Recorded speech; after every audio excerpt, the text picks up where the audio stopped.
So here's help me do it. It's Pramod Abichandani. Oh yes, okay. Thank you. So I'm going to be talking about robots and drones and then coding for education, but most importantly for career readiness as a means to digital literacy. This is me. I am a professor at a university called Drexel in Philadelphia. I also co-teach at this university called the University of Pennsylvania at their business school, which is the Wharton School of Business. I run a research lab that does robotics and data science. There's not a single federal agency that hasn't funded my research. These are some of them. And I've been very fortunate enough to be working with teams of educators, and we have been recognized by the National Academy of Engineering for our educational efforts. For those of you who do not know what National Academy of Engineering is, it's like the Grammys for the engineering professors. It's just that there's a team behind it. Now, if you are ever in my class, the first year incoming engineering class at Drexel, you would automatically get an A if you pronounce my last name correctly. Okay?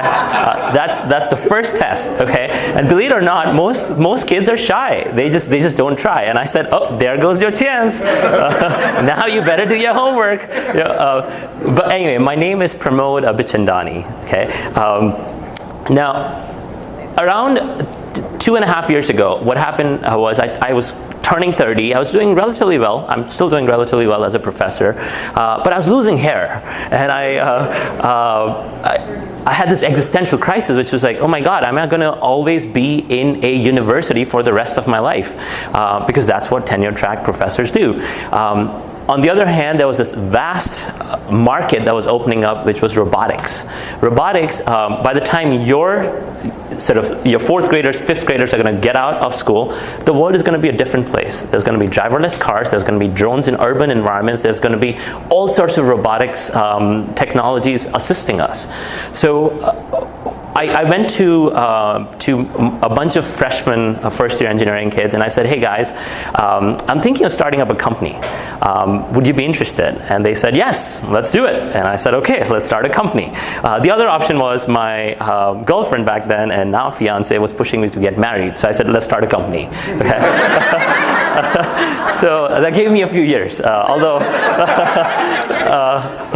March next year is the date. So anyway, so we started a company called Loco Robo. Stands for Low Cost Robotics, or Crazy Robbers, if you know some Spanish. Happy accident. Over the past 2 years, we built technology for education. We built technology for toys, robotic toys for kids, and we are working a lot with the DoD, the Department of Defense. Today I'm going to talk about specifically some of the lessons that I have gained from, not necessarily as a CEO of a company, but more as an educator myself. When I first was given a job at Drexel, the dean said, hey, we need to modernize engineering curriculum in the first and second year of engineering. That's the freshman and sophomore year. I said, oh, great, awesome. I'm going to go to my research lab and start doing research. And he's like, no. You are going to be responsible for that. I was like, there goes my tenure, because I'll have to teach. Who teaches in a university, right? Everybody does research. So long story short, I'm an educator at heart. I took that challenge head on. We have 1,200 incoming first-year engineering students. It's a private university. You do see a lot of diversity, international, domestic, all sorts of students. And I looked around and I said, what is that one thing that actually captures everybody's imagination and sort of engages them, students. And robotics came to mind, A, because robotics is hands-on, B, I have a PhD in robotics, so that's my sort of biased opinion. And it was 2013, 2012, 2013, and we looked around and there were two possible options. VEX, I don't know if you've heard of VEX systems. These are sort of metallic, robotic systems that, after-school programs and very popular in certain schools and school districts, but not at all amenable for in-class curricular activities.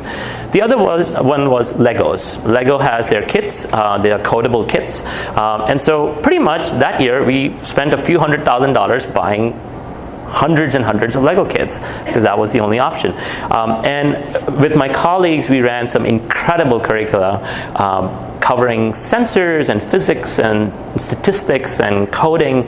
But ultimately, we found the following. We won a lot of awards. We ran the single largest robotics curriculum in the US at a university level. But we found some holes. And here's what we found. We found that, there was a gap when your 18-year-old student comes to college and looks at a computer system, any sort of intelligent system, and likens it to an Xbox, right? That's great. There's a link that they form. But the moment you say, okay, make this so-called Xbox, that is an Xbox in your mind, do something the way you want it to be, in other words, program it, there's a major disconnect. Why? Because there's lack of computational thinking. There's lack of critical analysis.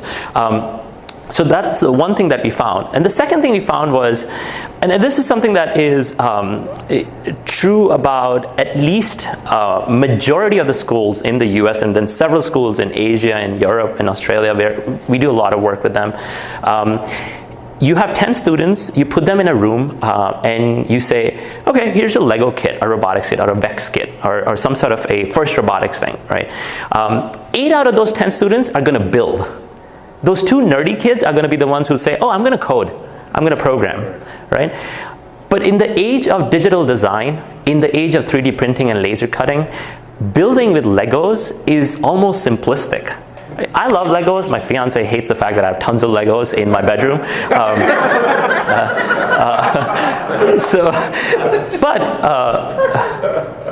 But to build something using Legos and call it learning, sure, there's a learning aspect to it, but there's so much more to it, right? There's so much more out there. And so between these two things, right, like one of them was just pure lack of critical analysis, just exposure to computational thinking. And secondly, just the idea of, oh, I'm going to gravitate towards some building system and I'll feel accomplished because I built something. But then I show you a CAD program and you're lost, right? These two were some major sort of drawbacks of the curriculum material that even we had developed. So what we did was we took a step back and we started thinking a lot more, and ultimately we realized that it's an exciting time to grow. Digital and scientific literacy are the backbone of, no pun intended, of modern careers. Yet we find that schools and parents struggle. And by the time I get my students when they're 18, it's game over. Right? I cannot do a lot with them because they are in a hardcore curriculum. It's a professional degree. At the end of 4 years or 5 years, they're going to get a bachelor's, and they're expected to move on. Right? We started, with a lot of School of Education folks, a lot of engineering education folks. We started thinking about what's going on. Why this gap? There's a gap, and why does it exist? And we found that, majority of the digital and scientific literacy solutions that are out there, beyond a certain point, they're frankly boring. They fail to instill a sense of wonder. A lot of the pedagogical methods that go with these are methods that my teachers grew up studying or were taught with, stuck in the 80s and the 90s. And then finally, a lot of times you find toys. Right? And these toys, you bring them in the classroom, it's great, you can get that initial engagement, but beyond a point, it's stunted. Right? They're not scalable within one student's growth and proficiency or across a bunch of students. Right? So these are the 3 key issues that we found in any modern sort of robotic, coding, digital scientific literacy solution. So really, the gist of this presentation is this slide. This slide is a collection of our lessons that I learned by working in these. Close to 5,000 students have gone through my curriculum now. Right? And that's just at Drexel. We have open sourced our curriculum. Hundreds of schools and universities across the world are using our curriculum. And here's what we found. Whenever you are looking for a solution, whenever you're thinking about investing your time and resources in a solution, there are 3 key pillars that you should be looking for. One of them is it has to be exciting. Now, by exciting, I don't mean toyetic, right? Not that lights and sounds that's just like, whoa, that's great. After 5 minutes, okay, it's never going to come out of the closet kind of a thing. No, it has to be modern, forward-looking hardware. So the building block mentality has to be translated into CAD. Computer-aided designs. 3D printers are available for $400 these days. Okay, there's no reason why having 2 3D printers it should not be the case. Instead of focusing on building, focus on sort of more modern kits that are fully formed. They come out of the box, right? And all you have to do is start programming them. Right? Don't spend that time building stuff. There's a place for that, but it's in CAD. Okay, it's computer-aided design. Focus on the drones that are available in the market that are codable. Focus on ground robots. Focus on robotic arms. Focus on wearable devices that are. The Fitbit is one of the most successful devices that you have seen in recent times. What is it? It's a sensor and a computer and a bunch of code. Right? We have high school students who are actually going through programs that are building their own Fitbits. And then finally, sensors. Sensors are the eyes and ears of machines around us. We have a sensor in our pocket. These touchscreens are sensors. You tap, they know exactly what you're doing. Cameras everywhere, temperature sensors, your Nests and thermostats, everything is sensorized in today's day and age. That's how intelligence is gathered by machines. And so teaching kids the world of sensor is absolutely critical in today's day and age. And whatever solution you look for has to sort of encompass sensor technology. From a software perspective, we call it hyper-immersive software applications. There are certain gaming solutions out there, there are certain robotic solutions out there that the barrier to entry is so low that you literally just con your kids into entering them, but the barrier to exit is so high because they are always engaged. Right? And so you have to be looking at that, and for that, always test, always ask for pilots. Legos and other systems have coding blocks. Have you seen them? Have you heard of them? Those visual programming blocks where you just drag and drop blocks, right? Very cool. Okay, except does not translate into real-world coding languages. Python, C, C++, JavaScript, Java, MATLAB. These are the languages of modern digital literacy, right? And so you have to find systems that give you a segue into these languages. There are other aspects that go into this, which is, there are software practices, there are coding practices that have to be reflected, industry standard practices that have to be reflected. And you will know when you come across a system like that because they will tell you that it's aligned with certain standards. Just like there are core curriculum, next generation, 21st century standards, there are software standards as well. And that gets translated into coding education. And finally, and most importantly, it should be a scalable pedagogical system. It should be, these days, you will see this, and I don't have to tell you this, you notice when you are the sage on the stage here, your kids are not going to listen to you. Yeah. And if they do, just preserve your skills and talent, because that is remarkable, that your students are listening to you for 45 minutes straight. Right? It has to be some sort of a combination of teacher-centered and learner-centered. Scaffold it, flip it, whatever you want to do. But have that excitement in there, and let the solution, whatever technology solution, whatever kit you're buying, give you that opportunity. Differentiated learning, we talk a lot about it. Robotics provides an incredible opportunity for differentiated learning. Coding is all about differentiating your learning. You give the same robot and you ask students to do different things, they will come up with different behaviors of the robot, different solutions to the same challenge. The more the student spends time with that ecosystem, in that ecosystem of this solution, the better they are supposed to get. There should not be an upper limit, right? And this is what happens with block-based programming, if I may. You can get good with the blocks, the visual drag and drop things, but beyond a point, that's it. There's nothing more, unless you go into writing real lines of code. Especially in today's day and age, problem solving using computational concepts. Computational thinking is the only way technology moves forward. There's no other way. Everything is digital. Everything is powered by computers. Our brains are being modeled as computers. Neuromorphic computing is a new field where you're putting things inside your computer or inside your brain, chips inside your brain, and these chips are sort of working in tandem with your brain. Think of it as two computers in your head. One organic, the other one carbon-based. And finally, ultimately you want the idea that using one topic, can you cover multiple core disciplines? Robotics happens to be one of those topics. Right? You can teach math, and I'll show you an application in a second of how geometry, your trig functions, can lead to a multi-million-dollar product. Okay, just geometry.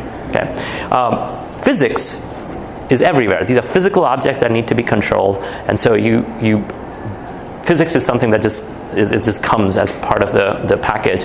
And then there is this entire field. It used to be called statistics. We still call it statistics at the core level.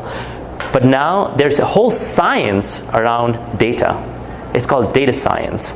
And that is the hottest. It's being hailed as the hottest career in 2017 and onwards. There's a bubble. Okay, I grew up in an era where I used to make websites for Silicon Valley companies, right? And one day the bubble burst and all my clients went away. I was that 13-year-old nerd who knew how to code in HTML, right? So I felt the recession. Okay, I felt the effect of recession or the Silicon Valley bubble burst when I was 13. So I'm very sensitive about these bubbles. But there is another bubble, which is the data science bubble. The only difference is this is going to be a slow-growing bubble. It's not bursting anytime soon. So it's harder to burst, exactly. And so get your students ready for these three core foundations, and through one shot, through that silver bullet, which is robotics, brings you in there. All right. Questions while I get ready with the drone that I'm going to show you in a second. Oh, yes. We've been thinking a lot about some of this, and I'm sure you're familiar with things like code.org and all that stuff. Yes. And the frustration in the K-12 space with this, and then, first of all, I mean, I was just telling somebody, I wish I was 30 years younger because this would be what I was doing. Sure. But you have one of two things. You either have electives where students are doing actual line-oriented coding, let's just call it that. Mm-hmm. Scripting, yeah. Scripting, right. Yeah. Or you have the moving the blocks around, and there's nothing in between. One of the problems is that districts have a hard time devoting resources to something that's not part of the state standards for anything. Because they just say, why would I spend time doing that? Because my kids won't get tested on it. Are you working with any kind of groups professionally to sort of figure out how to break through that? Because it's so critical to do this stuff. Yeah, absolutely. So the key is to get into the system first and then try to change it. And that's why I say the physics curriculum, these are so we have operationalized robotics in many schools. And I'm talking now about Local Robo in for a second. And the way we do it is, thank you. The way we do it is we sort of attack the math and science teachers. Right? We don't go to that computer science, that one director of technology or some computer science person, because he or she only gets a small sliver of the overall time, student time, does not get as much face time with the superintendents or many times we have found, and again, I've been working with close to 200, 300 schools, between 200 and 300 schools over the past 2 years, is the technology folks in many school districts are a prized possession. Right? There are people who the superintendents will call in when they want to impress somebody. Right? Look at what is happening in our district and call XYZ and let's talk about it, right? And this person is either an engineer or has some sort of a background in technical, sort of just technical fields. But you go to daily, your ins and outs of the classroom, you don't have those technology people in the classroom. You have teachers, right? And teachers, so the idea is to talk to the math and science teachers and show them how coding and robotics can actually teach concepts in math and science, physics and other and the like, and make it super interesting while hitting on all the standards requirements or the state, whatever requirements there are. Yes? You said to focus on existing kits versus building things, and my colleagues from my school nodded and agreed. I guess I'm curious about that, as particularly as a parent of a toddler. I'm always trying to get her to do things that are tactile and focus on building and less on all the technologies that she also has access to. So building things like blocks is overly simplistic. We're now on to drones, but can you talk more about what you meant there? Yeah, so building using Legos, for example, let's just put Legos, right, is absolutely critical. I believe it's a very important exposure, right? Using it to teach digital and scientific literacy is where I find gaps. And the reason is because the sophistication we are standing on the shoulders of giants now, right? We are at a point where technology has progressed very quickly, and to have your by the way, excellent presentation and kudos to you. The career-oriented sort of academies, or I forget the term that you were using. Not every student gets the opportunity to go in a very focused educational experience in K through 12. Right? Usually, it's a broad experience. It's prescriptive because the state or the federal government, they provide guidelines, and teachers have to stick to those. So, if we see where technology is, and you skate where the puck is going to be, and these students are going to get into the workforce. Somebody who's a fifth grader is going to take 7 years at least to get into the workforce. 7 years from now is going to be 2024. Imagine what the technology is going to be, right? And teaching them Lego blocks and saying, we checked off some requirements is. We found, again, this is after 5,000 students went through our curricula and talking to a lot of people, we found that is truly a disservice in the sense that it doesn't translate, those skills don't translate into computer-aided design. Right? Building things is great, it has a tactile sort of feel to it, and there is a learning that comes with that. Translating it into a skill that allows you to create things that are going to be relevant when you get out in the workforce is questionable, right? And that's where I come from. That's a school of thought that sort of I belong to, and it's not an opinion. It's data driven. We have a lot of studies. Ultimately, that's the insight that we drew from the data, because that ultimately was our sort of interpretation of the results. So I'm just going to, go for it, please. So if you have children that are 10 and 11 years old and have never even been exposed to Legos, and you start out that way, give them that first step, sure, that concrete experience, what's the next step? To find solutions, digital literacy solutions, robotic solutions that provide those three sort of pillars. Right, and there are several of them available in the market now, and I would say, give them a sense. You can start by not even buying a 3D printer, just downloading a free CAD program, right? And tons of tutorials available. You can start with a code.org to get started. It has its own limits, right? So there are ways where you can make progressive steps for free, and zero is a price that's hard to beat, right? So start free. Ultimately, in order to get to a point where you're truly connecting with where the industry is, where the careers are going to be, there needs to be some investment, because that's the hardware, that's the software, that it's forward-looking, right? So that would be that's something that we have done. We've seen results. I was just going to ask what you've seen. Do you see any schools, or you see a difference in schools who do like Minecraft on? Absolutely. Minecraft happens to be, it was a tectonic shift in the way kids were engaged. Minecraft it's going to be a Harvard Business School case study, right? Like how it changed the way things. Now, if you notice what is happening, Minecraft, the age of students that are playing Minecraft is getting lower and lower and lower, right?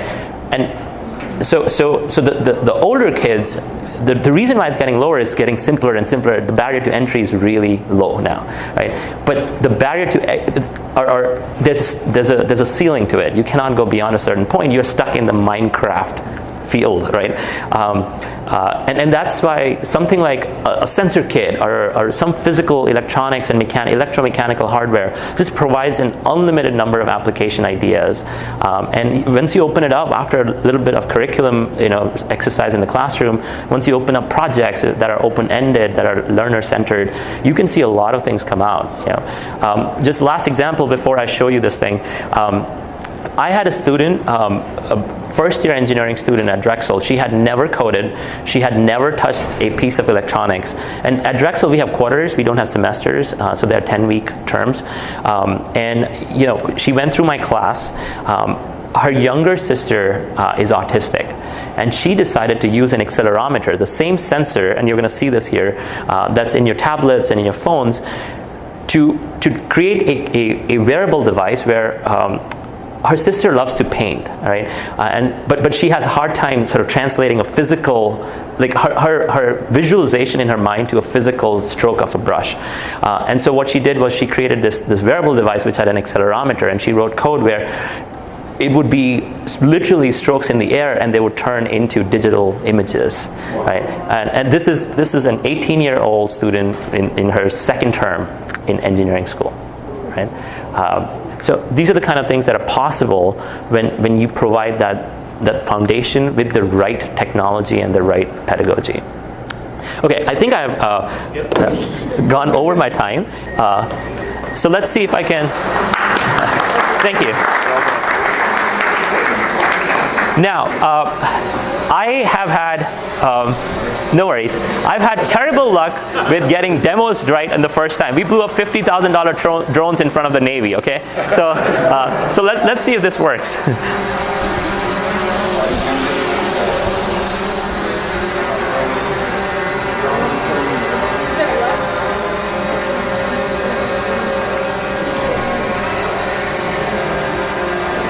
So you notice what I'm doing?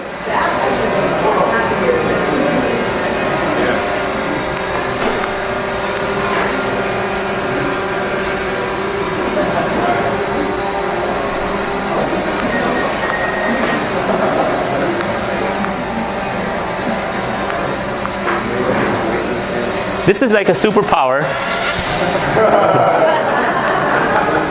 Let's see if I can get it to flip.